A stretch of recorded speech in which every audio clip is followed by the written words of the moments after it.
ikut tarikh lahir. Dia ada istimewa dia cikgu. Cikgu dekat mana, cikgu duduk dekat situ. Dah agak diubah. Cikgu dah ubah rugi dah cikgu. Nombor betul cikgu dah habis. Untuk tempat yang saya dah letak ni. Okey, for example cikgu, jika cikgu punya nama di sini, maka di sinilah cikgu duduk. Bukan ambil dari nama saya Muhammad Sofi dari Melaka. Oh, macam tu lah sedikit. Okey, saya Sofi daripada Melaka saya sebagai fasilitator di sini dan juga saya adalah pensyarah di Institut Pendidikan Guru Kampus Perempuan Melayu Melaka. Saya nak berkongsikan sedikit bahawa jadi guru kita mesti ceria, gembira dan pelbagai. Cikgu bukan hanya mengajar, namun cikgu mendidik dari jiwa sampai ke sanubari. Selamat datang saya ucapkan penuh senyuman. Biarpun pelbagai masalah yang ada di jiwa difikirkan, namun jangan menjadikan ia sebagai sumber yang tak mendatangkan semangat. Sebagai pendidik, bukalah hati, bukalah jiwa. Biarpun di mana kamu mengajar, pasti tanamkan ikhlasnya.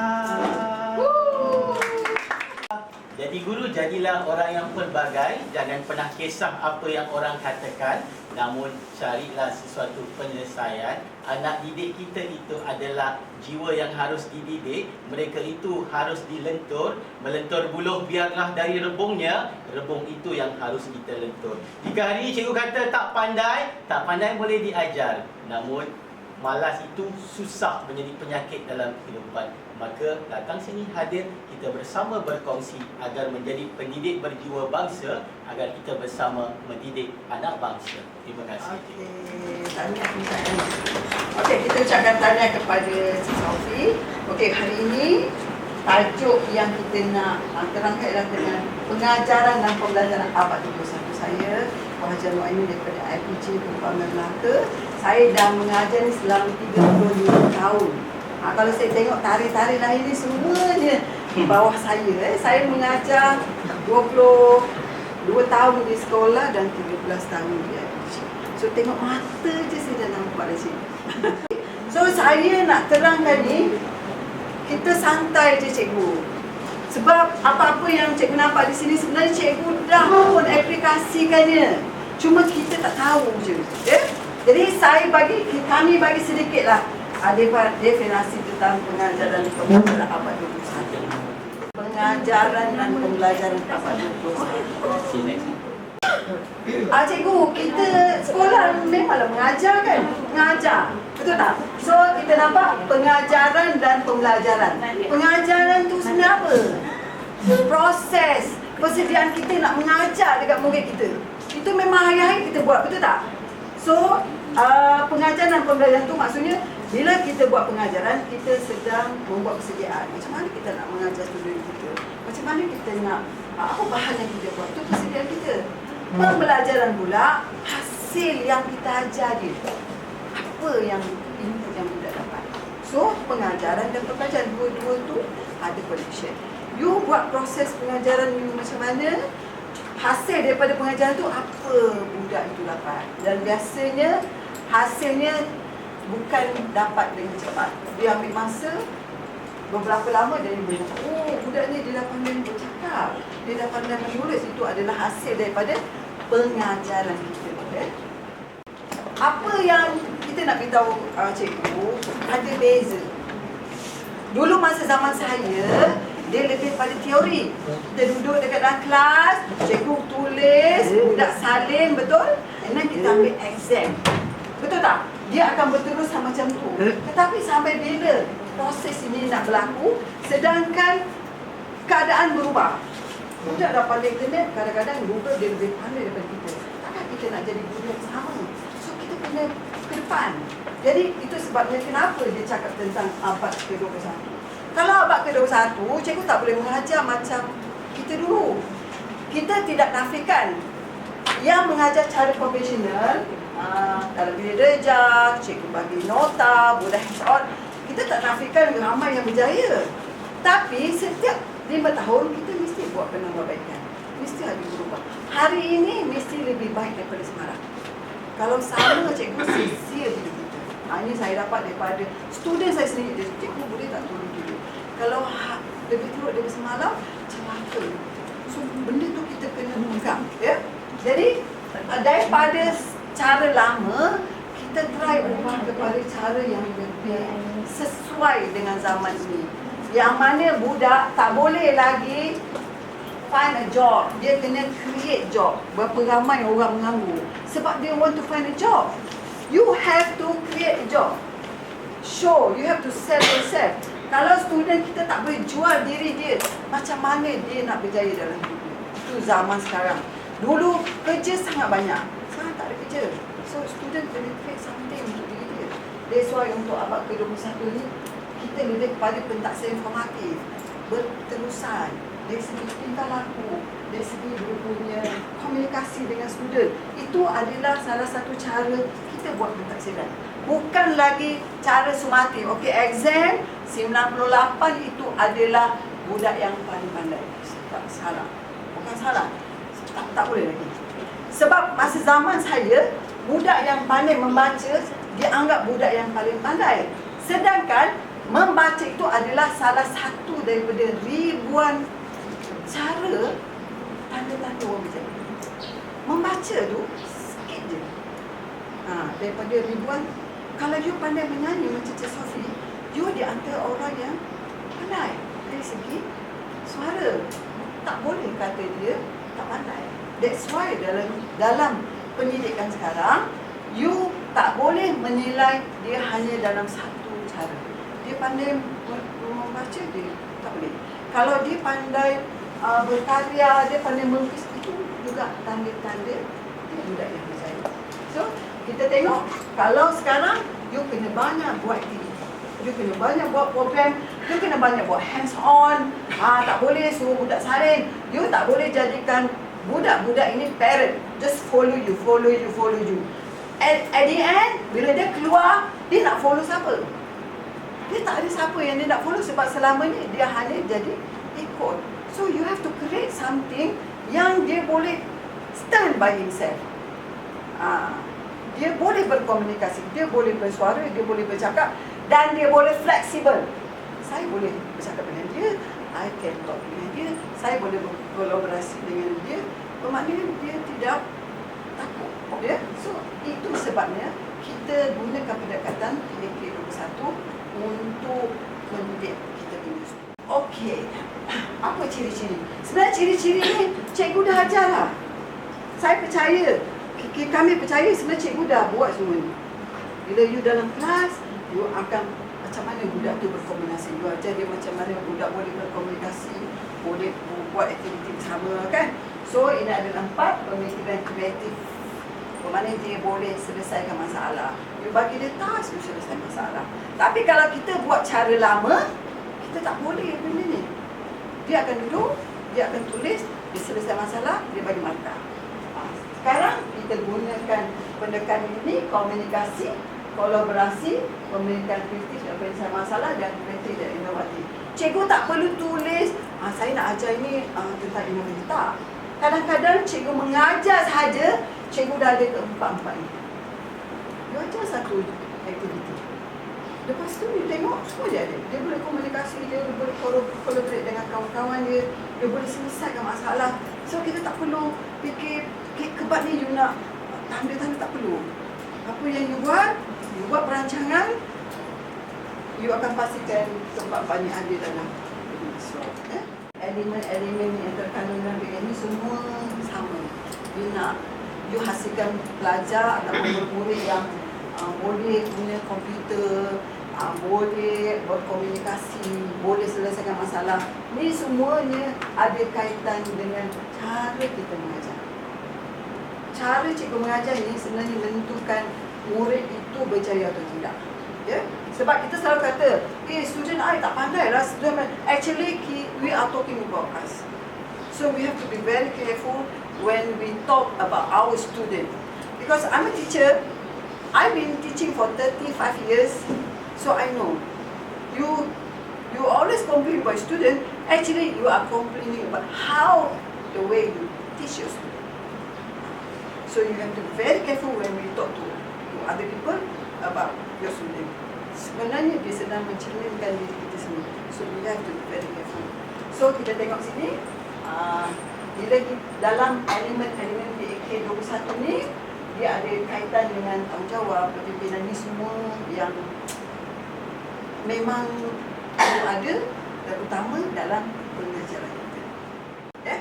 So ini di antara elemen-elemen yang terkandung dalam PAK 1. Semuanya yang nakkan peningkatan yang tinggi pada murid-murid kita.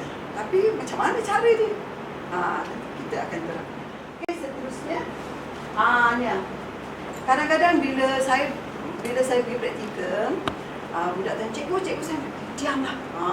Satu kesilapan kita ialah bila murid bertanya, kita suruh dia diam. Sebenarnya itu adalah salah satu cara untuk menjadikan murid itu bijak. Ialah dengan bertanya. Inquiry ni sangat penting. Sebab bila dia bertanya, sebenarnya otak dia sedang bergerak. Jadi kadang-kadang kita lambat. So bila student kita cepat, kita tak boleh terima. Ya? So ciri-ciri murid dalam aktiviti yang kita nak ialah bila dia ada di dalam kelas kita, dia boleh berfikir sendiri, dia boleh solve dia problem, dia bagi task, boleh buat, dia boleh bergabung antara satu dengan lain, dan kalau cikgu tengok, dia seorang yang berani. So kalau kita selalu buat cara lama, kita akan dapati student kita akan duduk diam. Dulu kita kata murid yang kelas yang senyap ni kelas yang bagus. Sekarang cikgu, kalau kita lalu kelas you senyap, you bercakap, maknanya you tidak dapat mengaplikasikan PAK 1. You mungkin melahirkan budak yang berdisiplin, tapi kita tak boleh melahirkan budak yang kreatif, yang boleh berkolaborasi. Kelas yang sekarang ni, kelas kalau PPD pun ada, kalau kita nampak kelas tu bising, sebenarnya kelas tu yang paling aktif sekali. Kelas tu yang paling bagus. Sebab dia boleh jadikan budak tu berani bercakap, berani berbincang dengan budak. Jadi bukan zaman dulu lagi. Zaman dulu kelas yang paling senang paling bagus. Zaman sekarang tak lagi cikgu. Ya? Jadi kita kena ubah cara pendekatan pengajaran kita. Yang kita harapkan dalam pendidikan masa kini, ya. Dia ada banyak strategi cikgu. Bila kita nak mengajar, kita ada banyak cara. Kalau kita tengok, cara yang pertama dia buat kooperatif. Kooperatif tu maksudnya cooperate. Jadi bila cikgu mengajar, cikgu pastikan ada berkumpulan. Kalau dulu dia sendiri-sendiri je, sekarang tak ada. Bila kita buat aktiviti, you can share. Dia boleh share dengan kawan dia. Tak ada masalah. Satu kumpulan 2 orang, satu kumpulan 3 orang, tak ada masalah. Sebab bila dia buat berkumpulan ini, sebenarnya dia dapat belajar banyak perkara. Especially aktiviti-aktiviti yang arah tinggi. Untuk pengetahuan cikgu, kalau zaman dulu, zaman saya belajar dulu, guru mengajar pengetahuan dan kefahaman. Okey, sebutkan apa nama ni, cuba catatkan itu semuanya arah yang paling rendah, iaitu pengetahuan dan kefahaman. Tetapi sekarang ni, kita perlu ubah cara pengajaran kita kepada mengajar budak macam mana nak menganalisis. Suruh budak macam mana dia nak mencipta. Sebab itu adalah arah yang paling tinggi. Kita tak perlu ajar dia aras paling tinggi dengan benda yang paling susah. Sebenarnya, benda yang simple pun boleh jadi aras paling tinggi, iaitu mencipta. Tak ada masalah. Ambil bahan buangan, mencipta macam mana nak buat. Itu aras tinggi sebenarnya cikgu. Tapi kalau kita ajar budak, tulis, kemudian kita bagi budak, tu aras yang paling rendah yang cikgu ajar. So sampai semester berapa, sampai tahun berapa kita nak pastikan murid kita sentiasa pada aras rendah. Kalau kita tengok kooperatif ni, cikgu tak perlu bertumpu pada cikgu punya sukatan. Maksudnya tema yang sama, tapi you boleh create something yang berbeza. Tak ada salahnya, ya. Okey. Ini kooperatif. Okay, dan Dia kata ganjaran kumpulan sebenarnya bila cikgu bagi kumpulan, sebenarnya itu salah satu daripada peluang dia lah untuk berkomunikasi. Peluang dia untuk bagi idea. Itu pun sebenarnya salah satu cara ganjaran juga. Jadi kalau Kak Cikgu tengok, cikgu akan dapati masa tu baru cikgu perasan, oh punya dia ni lebih bagus, punya ni lebih baik. Kadang-kadang cikgu budak yang pandai menulis membaca belum tentu lebih kreatif. Jadi kita kena ada banyak pendekatan macam mana nak mengajar. Okay. Ini kooperatif. Kooperatif tu namanya dia cooperate, kita sama. Buat benda yang sama, kita buat sama-sama sampai siap. Matlamat ni siap. Okey. Kita tengok ni, dia ada kolaboratif. Apa benda dia kooperatif? Pening kepala, kooperatif, kolaboratif. Ya. Benda ni. Tapi dia ada benda yang berbeza. Kooperatif tu, you share, buat sama-sama. Kolaboratif tu, you share your own talent. Bila you buat aktiviti, kau boleh buat tu. Kau boleh lukis kan? Kau tolong tulis. Dia lukis. Kau boleh gam tak? Maksud tu dia collaborate. You collaborate, you punya student kita punya kemahiran, dia akan buat bersama-sama. Itu namanya collaborate. Jadi kalau collaborate tu tak semestinya bahan. Dia collaborate dengan cikgu. Cikgu dia bagi idea, dia buat. Kadang-kadang dia gunakan bahan-bahan internet. Dia collaborate dengan video-video yang ada pun tak ada masalah. Jadi kalau cikgu nak gunakan ini pun tak ada masalah. Guna video, guna internet. Zaman sekarang kalau cikgu pun ada LCD sendiri, adalah lebih baik. Sebab berpuluh tahun itu cikgu bawa. Dan jangan bagi pinjam cikgu lain. Nanti rosak, cikgu tanggungjawab. Sayang cikgu sebab you akan berada di pendidikan berpuluh tahun. So LCD tu bersama you berpuluh tahun. Okey, kita boleh nampak kalau melalui ICT, bincang dan sebagainya, itu semua bukan hanya dekat dalam bilik. Dia ada pada banyak-banyak sumber. Okey, ini adalah satu contoh collaborate. Dia ambil jigsaw kan. Jadi mana-mana yang buat, dia buat benda yang sama, tapi dia akan cantum hinggalah jadi satu. Jadi kan enjoy, bagi dia jigsaw, cipta satu, budak pun enjoy buat. Akhirnya dia dapat benda yang sama, dan saya percaya bila apa yang ada dalam jigsaw tu akan ingat sampai bila-bila. Sebab dia guna mata, dia guna telinga, dia guna tangan, dia guna kaki, dia guna mulut. So you guna semua panca indera. Dan besok saya macam ni, Cik Puan Sanaria, hati yang buat PowerPoint. Okey. Jadi ini salah satu contoh. You nak buat aktiviti, ada banyak cara cikgu. Satu contoh yang dia ajar ni ialah guna jigsaw puzzle. Okey, ni berasaskan masalah. You create problem. Saya ada masalah lah. Kasut saya ni basah. Kalau kawasan kampung, macam kita nak buat.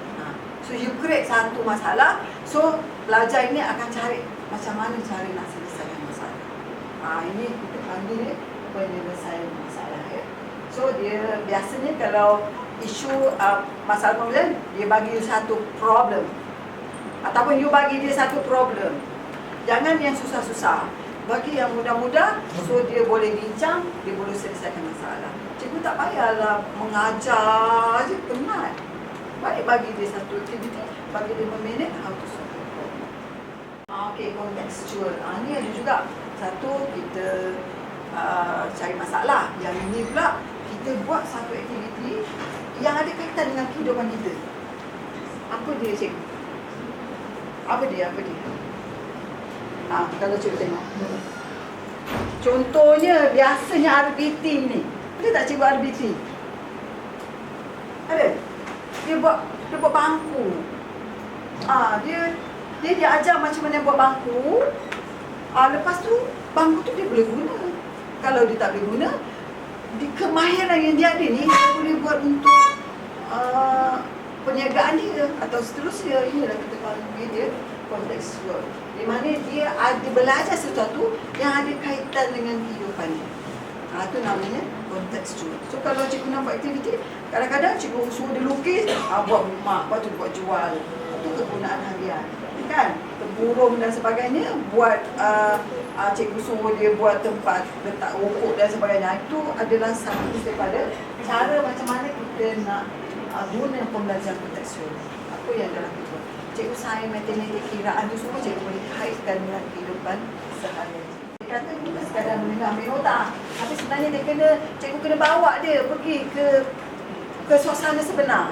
Bila suasana sebenar, dia masa sibuk-sibuk buat tu, cikgu dah boleh buat pemerhatian. Ya, cikgu boleh buat pentaksiran. Biasanya kalau PAK 21 ni, dia lebih kepada pentaksiran formatif. Cikgu tengok, cikgu bagi markah, dia berterusan. Nanti next week, dia tak macam sumatif yang exam je. Ya? Okey, kalau kita tengok ni, berdasarkan projek lah. Projek ni, cikgu bagi dia projek, apa tema dia buat. Ini biasa yang dah diamalkan di sekolah menengah. Sebab ini adalah salah satu cara macam mana nak budak kreatif dalam apa-apa projek yang dibuat. Projek sains, projek bangkitan semula, itu semua masuk dalam berasaskan projek. Dia ada pasangan masalah dengan projek. Masalah ni kita cari problem, budak solve. Kalau projek, kita bagi projek. Buat satu projek lampu daripada bangkitan semula, ini buatlah projek. Ya? Ni flip class. Flip class ni biasanya dia buat masa bila? Masa kita PKP. Yang mana kita berinteraksi dengan murid guna video. Ya, flip class ni. Okey, jadi kalau cikgu tengok, cara kaedah ni pun boleh kita gunakan. Kalau cikgu, saya tak tahu kalau dekat sekolah. Kalau cikgu juga boleh buat yang mana budak gunakan bahan-bahan internet, kemudian kita berkolaborasi dengan internet dan dengan murid, ataupun cikgu dekat rumah, cikgu boleh berkolaborasi dengan murid dekat sekolah pun sama juga. Jadi ini di antara cara-cara yang kita boleh laksanakan. Sedang cikgu boleh laksa sebab murid cikgu tak ramai. Yang kedua cikgu, murid cikgu daripada aras yang berbeza, betul? Biasanya cikgu bila aras yang berbeza, kita cakaplah budak grup A, grup B. Kalau cikgu selalu sebut ni budak tahun 3, tahun 2, tahun 3, tahun 3, jadi dia akan membezakan diri dia tahun 2 dengan tahun 3, tahun 2, tahun 3. Tapi kalau cikgu sebut nama grup A, grup B, lama-lama cikgu akan dapati murid ni dia boleh berinteraksi antara satu lain sebab dia tidak ada orang kata sempadan dari situ. Jadi boleh tak cikgu duduk tarik ke kelas cikgu, nak tengok cikgu punya talent hari ini, ya? Okey, kita akan bagi cikgu kertas saja.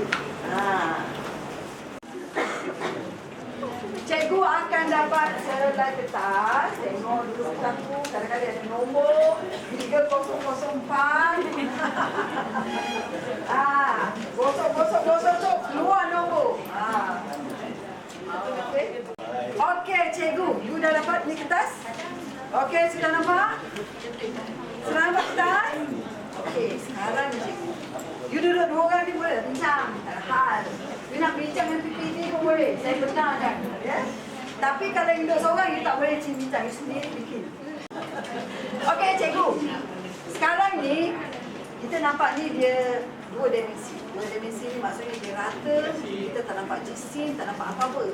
So, dengan menggunakan pengalaman lampau you, dengan menggunakan pengalaman, dengan menggunakan idea, you mesti create kertas ini menjadi 3 dimensi. 3 dimensi ni maksudnya nampak atas, bawah semua. Dia 3 dimensi. Okey, faham tak? Ini kita panggil 3 dimensi. Ini saya bagi contoh. Tapi bila you bentukkan dia, ini contoh yang paling senang, jangan ikut. Bila you tunjuk macam ni, dia sudah nampak 3 dimensi. Atas, bawah semua lain-lain. Ini saya bagi contoh. So, dengan menggunakan masa hanya 15 minit, cikgu tak ada apa-apa, tak ada gam semua, cikgu create dia jadi 3 dimensi sekarang. Kau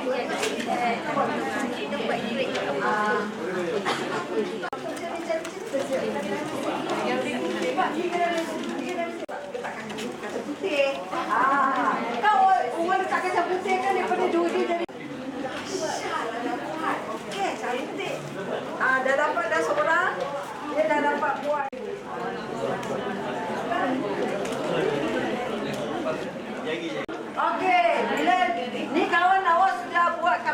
terbang. So kita nak tengok adakah kapal terbang dia berfungsi atau tidak. So ini penyelesaian masalah.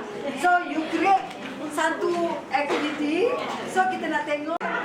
So kita tengok bahan yang sama, tapi sama ada kejayaan tu di depan mata atau tidak. Okey. So cikgu, bila you mengajar cara praktikal, so budak lebih faham. So bila kita panggil, dia lebih rasa appreciate. Sebab kita appreciate dia punya work. Okey. Okey. Oh, okey. Okey, bagi tepukan. Tetap boleh terbang. Bila kita Boleh dapat jauh. sekarang ni kita dapati cikgu ni dia punya kapal terbang berpusing-pusing macam ni. So dari segi kategori dia mungkin yang dua ni. So kita minta dua last untuk terbang lagi sekali. Okey. Okey, sejak 1, 2, 3. Wow. Okay. Nampaknya dua-dua lah Sophie. Oh. Satu lagi cikgu, you dah ada bahan ni. Ni dia pakai problem solving dan you kena creative. You have to create your inovasi. Saya masih ingat ya. How to develop you punya objek ni. Sebenarnya you sedang solving your problem. Adik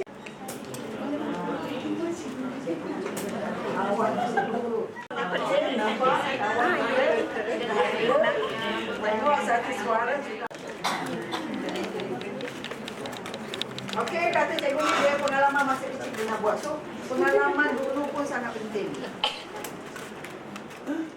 Cikgu punya pengajaran ni sebenarnya murid ingat sampai dia tua. Jadi, saya pun sebenarnya ada tali. Tapi saya nak suruh Cik Sophie buatlah sesuatu pada tali tu. Daripada tali macam ni, saya nak suruh dia buat sesuatu tali sementara cikgu tengah uruskan tali cikgu. Cuba buat apa yang awak boleh buat dengan tali. Kadang-kadang kita nak bagi cenderahati kepada pelajar atau orang datang atau apa-apa juga. Kadang-kadang kita sibuk nak berfikir bagaimana kita nak beli. Namun sebenarnya kita boleh menjalankan aktiviti dengan menghasilkan apa juga yang kita boleh berikan kepada orang-orang. Tak kisah apa yang kita nak beri, namun bagaimana ikhlasnya hati kita nak memberikan sesuatu hasil karya kita. Contoh, saya ada pisau yang diberikan walaupun hanya berapa set, namun ianya boleh menjadi menjadi sebuah hadiah yang sangat bermakna. Kalau zaman sekolah tu kita asyik cerita buku sila, manok, bunga keti. Hari ini saya nak ceritakan bahawa tali ni kita boleh buat pelbagai jenis ikatan yang kalau kita explore ada beribu-ribu jenis ikatan. Hari ini saya nak buat ikatan yang pertama adalah ikatan diamond knot. Okey, ikatan yang pertama ni adalah diamond knot yang saya hasilkan untuk menjadi cenderahati kepada cikgu yang terpilih pada hari ini. Orang yang ada kemahiran. Kalau tidak kita tak tahu. Okey, ini dipanggil diamond knot. Saya combination dengan snake knot yang cikgu pun tak pernah dengar saya rasa. Ikatan snake knot. Apa yang saya ingin perkenalkan di sini adalah aktiviti tali boleh diajar untuk pelbagai jenis pelajar. Contoh, kita dulu cerita tali camping kan? But now tali bukan camping lagi, tali menyelesaikan masalah untuk kehidupan seharian. Contoh, tali jam putus, tali jam saya buat sendiri. Okey, saya dahsyatkan sebuah hasil karya saya. Okey, bagi tepukan kepada. Ini namanya konteks. Okey, sementara Cikgu Sophie ni buat, kita dah buat pemerhatian tau. Macam mana cikgu, masa cikgu buat aktiviti cikgu. Pertama sekali kita tengok, cikgu berbincang dua orang. Betul tak? Bila you ada kawan, you bincang kan? Bila you seorang, you boleh bincang tak? Tak boleh bincang, you mana boleh you seseorang macam you nak bincang? So, kita nak tunjuk pada you, dalam sekolah kurang murid, kalau murid tu seorang-seorang, you apa rasa? Susah sebenarnya cikgu. Dia boring dia kata. Bila seorang-seorang pun. That's why dia tumpukan satu pendekatan di mana setiap tahun tu combine 2 dengan 3 supaya cikgu dapat rasa macam mana cikgu sekarang. Kan? Okey, cikgu saya nak tanya. Cikgu tahu tak umur kawan-kawan cikgu? Belum tanya. Berarti, are you selesa dengan kawan you? You selesa tak dengan rakan sebelah you? You selesa kan? Untuk pengetahuan you, kita susun you ikut umur yang berbeza. Tapi you tak realise kan? Sebab you buat aktiviti you tak pernah tanya pun dia umur berapa. Sama macam you sekolah kurang murid. Sekolah kurang murid, kalau you selalu cakap, tahun 2, tahun 3, tahun 2, dia akan rasa tertekan. Sebab dia tahun 3. So, bila you dalam kelas, sebut nama dia. Okay, Nega dengan Lokesh, you buat sama-sama. So, dia punya keakraban tu tak nampak beza antara tahun 2, 3. Sebenarnya yang membezakan murid tu ialah cikgu sendiri. Bukan budak. Budak dia tidak akan membezakan. Yang membezakan ialah kita sendiri. Sebab kita selalu sebut. Jadi cikgu jangan sebut di dalam kelas tahun 3, tahun 2. Cikgu sebut di dalam kelas grup A, grup B ke ataupun nama dia. Supaya murid-murid ni dia tidak rasa perbezaan antara sendiri. Kalau tak combine you punya sekolah kurang murid tu, you akan dapati budak ni akan jadi betul. Dia tak ada komunikasi, dia tak ada kolaborasi. Kita bukan sahaja boleh menggunakan kita punya kemahiran tangan, kemahiran ketik. Kita boleh gunakan kemahiran bahasa kita untuk lebih kreatif. Cikgu Sofi, you sebut saja sekolah kurang murid. Jalan, apa you nak sebut tentang sekolah kurang murid? Kementerian Pendidikan Malaysia memberikan 1000 pengharapan kepada semua warganya. Sekolah kurang murid punya visinya. Sekolah kurang murid memberikan 1000 makna kepada pelajar-pelajar yang berada di luar bandar. Sekolah ini ada inspirasinya, lahirnya guru yang berjiwa besar. Melatih, menjiwai, mendidik anak bangsa. Di situlah bermulanya satu masa merekalah pendidik, merekalah segala-gala diplomatik dalam negara kita. Sekolah kurang murid bermula segalanya. Anak budak tu tak boleh berkarya pakai ni, berkarya. Guna dari segi bahasa. Gunakan kata-kata itu sebagai satu cara motivasi budak atau penghargaan kepada pelajar. Dia mungkin tak pandai lain tapi dia pandai berbahasa. So cikgu, Howard Gardner kata murid ni ada 8 jenis kecerdasan. Bahasa, matematik, sains, dia boleh mirror, dia boleh melukis, dia boleh menari. So, kalaulah murid tu salah satu ada kemahiran kat situ, dia di atas budak yang pandai. Dia budak yang bekerja. So, kita jangan pandang budak dari sudut akademik saja cikgu. Dia ada banyak kemahiran lain yang cikgu boleh combine. That's why cikgu dalam kelas combine dengan nyanyian, dengan tarian, dengan aktiviti. Sebab itulah cara cikgu nak combinekan kebolehan murid-murid yang ada dalam kelas. Ya? Kita ada hadiah. Nampaknya ramai yang buat cantik-cantik ya. Okey, tapi dia orang pilih yang kreatif. Dia buat burung tapi kapal terbang. Mana Mishalani ni? Mishalani, ya. Mishalani ni dia dah buat satu inovasi. Biasa dia buat ni je.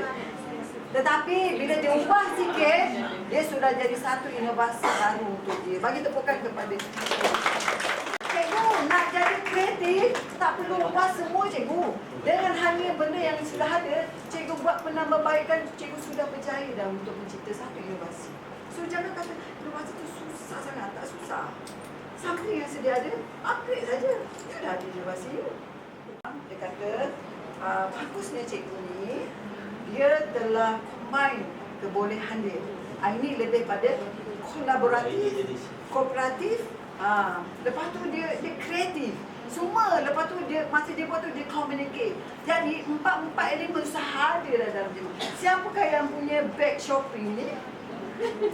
Okey, bagi tepuk kepada cikgu ni kerana dia berjaya mengamalkan cepat dalam proses aktiviti dia ni. Silakan cikgu. Saya nak jemput ni Puan Norma untuk bagi hadiah ni kepada Cikgu Sofi. Cikgu Chan dari sekolah mana? Okay, aku cikgu rasa bila cikgu buat aktiviti sebab dia lain, cikgu dia lain sekolah tau. Kita sengaja pecahkan dia. Tapi kenapa dia boleh collaborate? Jadi sama cikgu sekolah kurang murid, cikgu lain-lain budak pun boleh combine cikgu macam ni. Ada putih, ada coklat, ada merah, kuning semua boleh combine. Okay. Silakan tanya. Ini adalah hasil ciptaan Cikgu Sofi. Dia bicara kokoh tapi dia sangat mahir dari segi membuat catatan. Kamera. Dan juga untuk cikgu ni. Cikgu apa ni? Wang Songji. Walaupun dia lambat tapi dia boleh buat. Dia bagi. Okey, saya nak bagi silakan. Okey. Seorang lagi. Sebanyak yang cikgu hari ini hari paling istimewa sekali buat sebab hari ini kita nak kita panggil ni kontekstual punya pembelajaran yang mana kita nak bagi hadiah kepada cikgu yang birthday-nya hari ini. Boleh tak kita ucapan happy birthday kepada dia? Cikgu tersebut adalah Cikgu Kumaran Subramaniam. Happy birthday to you. Happy birthday to you. Happy birthday to Cikgu Kumaran. Happy birthday to you.